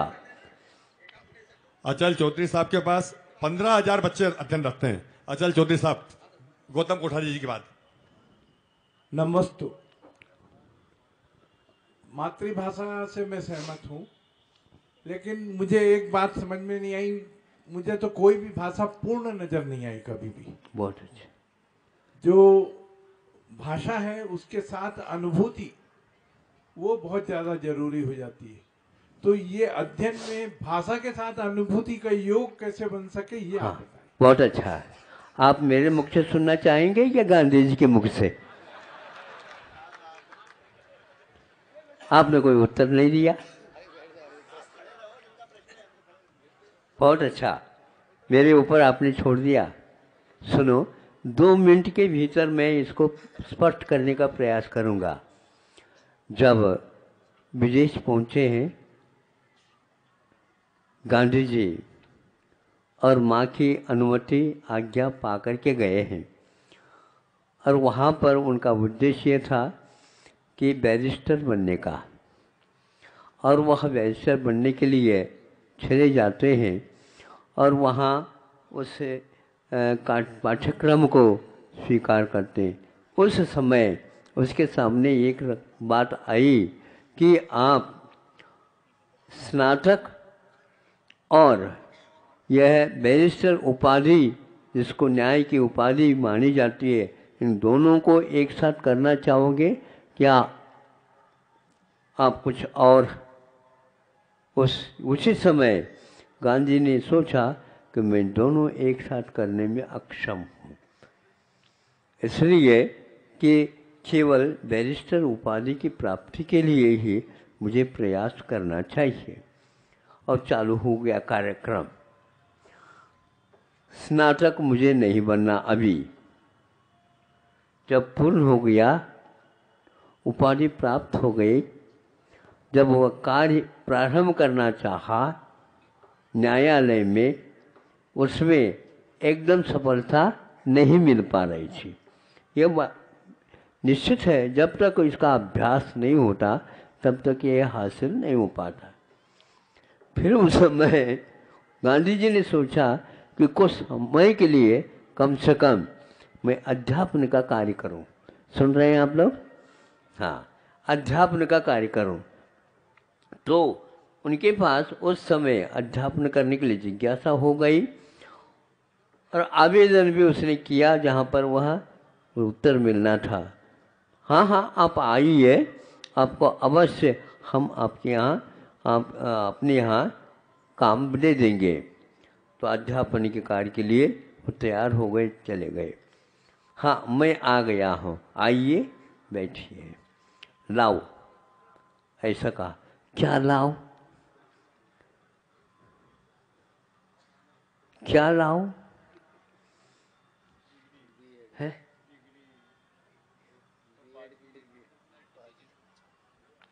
प्रमाण पत्र लाओ। ये है, डिग्री से मतलब नहीं मरा, प्रमाण पत्र लाओ।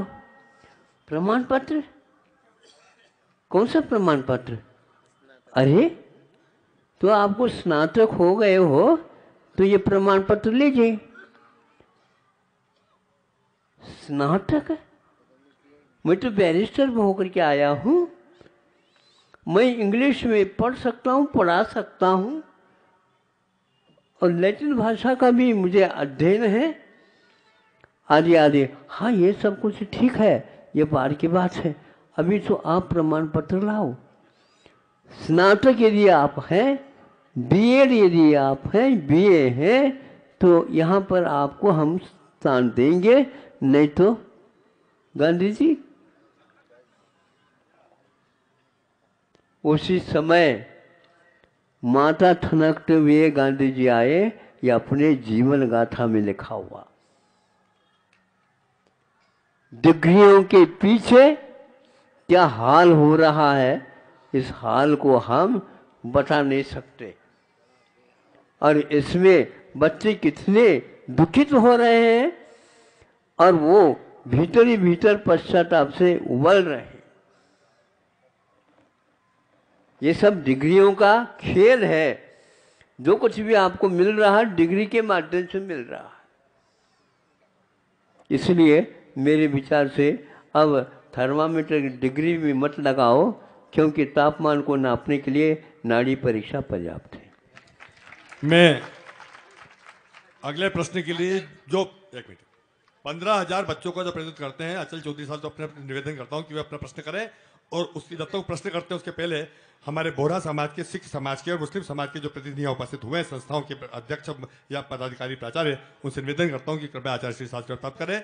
और अचल चौधरी साहब प्लीज। एक प्रश्न ये है, नहीं दे रहे हैं यहाँ खड़े हुए थे। आचार्य श्री के चरणों में सत नमन करते हुए मैं एक बात कहना चाहूंगा कि हिंदी भाषा के विकास को सब लोग चाहते हैं, पर इसके बारे में एक सबसे बड़ा रोड़ा ये है कि दक्षिण भारत को और उत्तर भारत को लड़ाया जा रहा है। दक्षिण भारत में ये भावना भर दी गई है कि अगर हिंदी आई तो उनका विकास कहीं रुक जाएगा, और ये जब तक दूर नहीं होता है तो मैं समझता हूँ संपूर्ण भारत में हिंदी और मातृभाषाओं का विकास जो है नहीं हो पाएगा। इस संबंध में आचार्य जी से मैं मार्गदर्शन चाहूँ। सुनो, वहाँ 2-3 प्रांत भले ही है, किंतु ये सारे प्रांतों के साथ लागू नहीं होता। ये सारे प्रांतों के साथ लागू नहीं होता। उनकी भाषा में भी, उनकी प्रांतों में वह न्यायिक विषय दिया जा सकता है, उसी प्रकार अन्य विषय भी दिया जा सकता है। एक प्रकार से इज़राइल, जिनके यहाँ हिब्रू भाषा है, जो कि बहुत विश्व की सबसे छोटी भाषा और सबसे कम कोश वाली भाषा, और कोई सुनने वाला भी नहीं है, फिर भी उन्होंने न्याय के अनुवाद, प्रबंधन के अनुवाद, चिकित्सा के अनुवाद, इंजीनियरिंग विज्ञान के अनुवाद आदि आदि सब कुछ करके अपने देशवासियों को 100% प्रशिक्षित किया। क्या इस प्रकार आप लोग नहीं कर सकते? आप जो दक्षिण बार बार जो चिल्लाते हो, इसका कोई तथ्य नहीं है। वह केवल नहीं चाहने वाले ही इस प्रकार कह करके आप कार्य कर रहे हैं। उस किताब को आप अवश्य पढ़िए, उसमें उत्तर मिलेगा आपको। हाँ,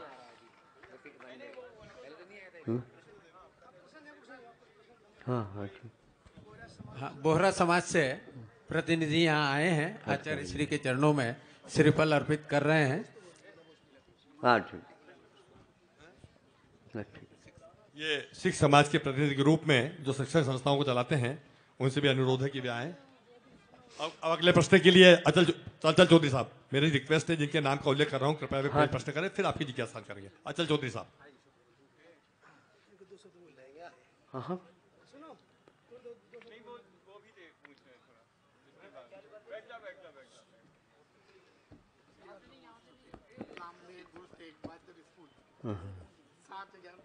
ओहो, 10% बच्चों को पढ़ाया जाता है। विशेष रूप से मेरा आपके माध्यम से ये आग्रह है कि हमारे सरकार ने ही हमें ऐसा थोपा गया जो हिंदी भाषा में ही जो है ऐसा इतिहास दे दिया बच्चों को सबको, तो हम पे अत्याचार करते थे। हमें नालंदा जैसा एवं अन्य जैसा कोई शिक्षा नहीं दी गई, ना वर्तमान में ना पहले।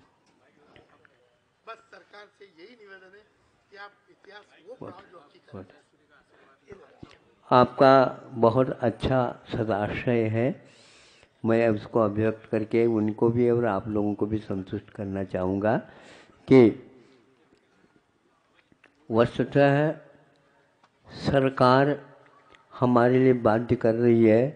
इस बात को मैं स्वीकार करने के लिए तैयार इसलिए नहीं हूँ, आप ही लोगों ने सरकार को चुन करके भेजा है, इसलिए आप इस बहाने से दूर रहिए। अब इसको मैं स्वीकार करने के लिए तैयार नहीं। सरकार आपके लिए कोई बाध्य नहीं कर रही है। आप केवल सरकार को बनाते समय ये नियम बना देते कि नहीं, वो जैसे हिब्रू भाषा वाले भी अपने देश को चलाने के लिए उस छोटी भाषा के माध्यम से भी विराट अनुवाद के क्षेत्र को आत्मसात कर लिया और भारत को भी पीछे छोड़ दिया। क्या इसमें भारत गलत कर रहा है? क्या नहीं? यदि कर रहा है तो आप उसको सुधारना चाहिए। यह बहानाबाजी है, क्योंकि सरकार आपके हाथ में है, सरकार और कोई है ही नहीं। आचार्य जी की आज्ञा से दो शब्द कहना चाहूँगा मैं कि विश्व में, हिंदुस्तान में बहुत सी भाषा है, बोली है, विदेशी भी भाषाएं बहुत है, पर मैं अगर अपनी माँ का ही सम्मान नहीं करूँगा, जिस माँ की एक सांस का बदला या एहसान हम नहीं चुका सकते हैं, उस माँ का ही अगर सम्मान हमारे देश में कोई न करे, हमारे देश में हमारी माँ का सम्मान नहीं मिलेगा, हमारी मातृभाषा को सम्मान नहीं मिलेगा, तो फिर किसको सम्मान देंगे हम? हाँ। दूसरी भाषाएं हैं, बहुत दूसरी अच्छा, भाषा है, बहुत सी भाषाएं हैं, पर वो सुनिए, अब सुनिए, ज़्यादा व्याख्या न करिए। आपकी प्रश्नावली मुझे समझ में आ गई। बहुत जल्दी अल्प समय में आप समझ ले इसको। मैं ये पूछना चाहता हूँ, क्या 10-12 प्रांत के बारे में आपको परिचय है? मध्य प्रदेश, राजस्थान, हरियाणा, पंजाब, उत्तराखंड, हिमाचल और झारखंड, बिहार और छत्तीसगढ़, उत्तर प्रदेश और दिल्ली, ऐसे ये लगभग जो है 10-11 प्रांत हैं, राज्य हैं। इनमें पूर्णतः हिंदी भाषा ही प्रचलित है। आप अन्य देशों के प्रांतों की बात छोड़ दीजिए, वो लोग इन प्रांतों के लिए किसी भी प्रकार से गलत हो रहा ऐसा नहीं कह सकेंगे। आप प्रारंभ कर दीजिए। इसकी आबादी हमारे विचार से 60 करोड़ से 70 करोड़ तक आबादी इन 10 प्रांतों में है आपके पास। दक्षिण के थोड़ी सी मुट्ठी भर भी नहीं है, और उसके आप बहाना दे करके ये जो कहना चाह रहे हैं यह किसी भी प्रकार से अर्थपूर्ण नहीं है, केवल सोच विचार की कमी है। इतना ही मैं पर्याप्त समझता हूँ। अचल भाई, हेलो, मुस्लिम समाज से भी महानुभाव यहाँ आए, आचार्य श्री को सम्मान प्रशस्ति पत्र भी भेंट कर रहे हैं अपनी समाज की ओर से, और निवेदन कर रहे हैं कि उनके मदरसे में भी हिंदी या मातृभाषा का कैसे प्रचार प्रसार। मेरा ऐसा सोचना है कि मातृभाषा, कोई भी चीज़ हम सपने भी देखते हैं तो अपनी मातृभाषा में देखते हैं, तो जितने अच्छे से हम हमारी मातृभाषा में समझ सकते हैं उतना कोई वो नहीं है। हमको सबको एकजुट होके हिंदी के उसके लिए लेना पड़ेगा, और उसके लिए मैं आचार्य श्री से शक्ति चाहूँगा कि किस ढंग से हम इस कार्य को कर सकें, और मैं मेरी तरफ से अपने हस्ताक्षर कम से कम आज से हिंदी में करना चालू करूँगा। 15,000 बच्चे हैं इनके पास, बच्चे पैदा से लेकर के और पूरे कॉलेज तो पूरी जीवन तक निकाल सकते हैं, इतनी बड़ी संस्था है। नमोस्तु आचार्य श्री, मैं सीए का छात्र हूँ और शिक्षक जो हमें पढ़ाते हैं वो ये बोलते हैं कि अंग्रेजी ही ऐसा माध्यम है जिससे हम आगे बढ़ सकते हैं, और नए नए जो छात्र आते हैं उनको ये समझाना बड़ा मुश्किल है कि हिंदी में भी सीए किया जा सकता है और आगे बढ़ सकते हैं। तो वो सारे इतने डरे हुए होते हैं जो नए नए लोग आए, और आजकल जो भी नए बच्चे आते हैं उनके लिए लॉजिक्स देने बहुत मुश्किल काम है। तो हम उनको क्या लॉजिक दें, ऐसा क्या बोलें ताकि वो भी हिंदी में सीए पढ़ाने की क्षमता वाले ऐसे बच्चे भी मेरे पास आते हैं। वो लोग भी अपने केंद्र चला रहे हैं। इसलिए प्रयोग के क्षेत्र में हमें एक बार प्रारंभ करना ही अच्छा माना जाएगा। आप साहस करिए, जो अभिव्यक्ति अच्छे ढंग से पढ़ाने की क्षमता रखता है ऐसे व्यक्तियों को बच्चों के सामने रखिए और वेतन बहुत अच्छे ढंग से देना प्रारंभ कर दीजिए और स्वाभिमान के साथ कर लीजिए, आपको सफलता अवश्य मिलेगी। कुछ न कुछ तो खांसी और जुकाम तो चलता रहता है। हाँ, आचार्य श्री एक राहुल वोरा जी हैं, उन्होंने 51,000 रुपये जो लोग ये काम कर रहे हैं उनके सहयोग के लिए उन्होंने राशि की घोषणा की है। मैं राहुल वोरा जी से निवेदन करता हूँ कि आचार्य श्री आशीर्वाद प्राप्त करें। नेक्स्ट प्रश्न भाई सुरेश जी। हरी नमोस्तु नमोस्तु नमोस्तु। परम पूज्य आचार्य प्रभा,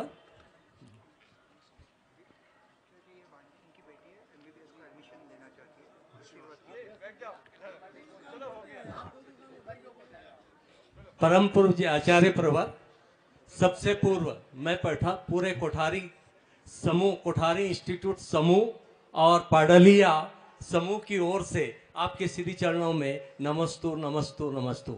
और आपके मेरा प्रश्न नहीं, आपके समर्थन में मैं यहाँ उपस्थित हुआ हूँ कि जितने आज हिंदी विद्यालय आपकी प्रेरणा से होने जा रहे हैं और जिनको जो समस्या आ रही है, चाहे हमें आईएएस की तैयारी करनी हो या जज की करनी हो, बैंकिंग की करनी हो, एसएससी से लेकर सैकड़ों तैयारी, आपके श्री चरणों में उसके पूरे 100 से अधिक प्रकाशन, वैज्ञानिक प्रकाशन, उपयोगी प्रकाशन हिंदी माध्यम से और उसकी पूरा ट्रेनिंग प्रोग्राम हम समर्पित करते हैं। आज निवेदन करते हैं जितने हिंदी विद्यालय के लिए आपने घोषणा की है वहां पर हम एक प्रपत्र लाए हैं, वहां पूज्य आचार्य श्री विद्यासागर अध्ययन केंद्र की स्थापना की जाए, उसको हम पूरी तरह से एक बार जोरदार तालियां भाई सुरेश कोठारी साहब के लिए। पाटलिया परिवार से मैं कहूंगा, यहाँ सीएच पाटलिया परिवार हमारे साथ में, भाई गौतम कोठारी इसके संस्थापक है, मरिया जी से मैं आधा मिनट लूंगा।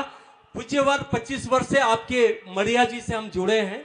मैं ये प्रमाण देना चाहता हूँ इस सदन को कि पूज्य आचार्य श्री ने जो उसकी स्थापना की, पिछले 25 साल से जो गांव के स्कूलों से निकलकर जिनके शिक्षण प्रशिक्षण की व्यवस्था मरिया जी में की गई, वो प्रशिक्षण प्राप्त करके आईएएस और राज्य सेवा से डिप्टी कलेक्टर से लेकर सालों से हमसे जुड़े हुए हैं। और मुझे गौरव होता है कि गुरुदेव वहां से जो हर साल 10 से 12 निकल के आते थे इंटरव्यू के लिए, और वो 10 में से 9 सेलेक्ट एक बार में हो जाते थे। ये आपका ही कमाल है। और ये भ्रम दूर करना चाहता हूं कि हिंदी माध्यम का, मेरे भाई गौतम कोठारी जी सरकारी स्कूल से, मैं सरकारी स्कूल से हिंदी, आज पूरे औद्योगिक जगत को, गौतम कोठारी जी पिथमपुर अध्यक्ष संगठन के अध्यक्ष भी हैं, संपूर्ण औद्योगिक जगत को, और इनकी लेखनी हिंदी में ही चलती है ज्यादातर। तो पुनः आप हमारा जहां उपयोग कर सकेंगे, जहां करना चाहेंगे, हम और सीएच पाटलिया समूह से मैं निवेदन करूंगा, हम सब मिलकर करेंगे। पुनः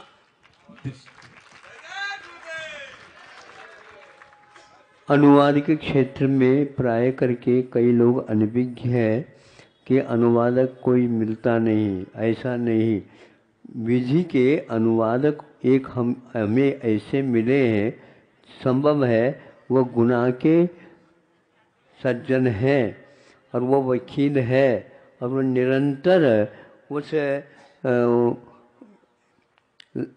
न्याय का अनुवाद करने में सक्षम है। कई स्थानों में उनको यह न्यायालयों में संदर्भ के रूप में भी लोग स्वीकार कर रहे हैं, ऐसा हमने सुना था। इसलिए विधि को अनुदित करना चाहें तो कई व्यक्तियों को आप प्रोत्साहित कर सकते हैं, उन सब का आपको उत्तर अवश्य मिलेगा।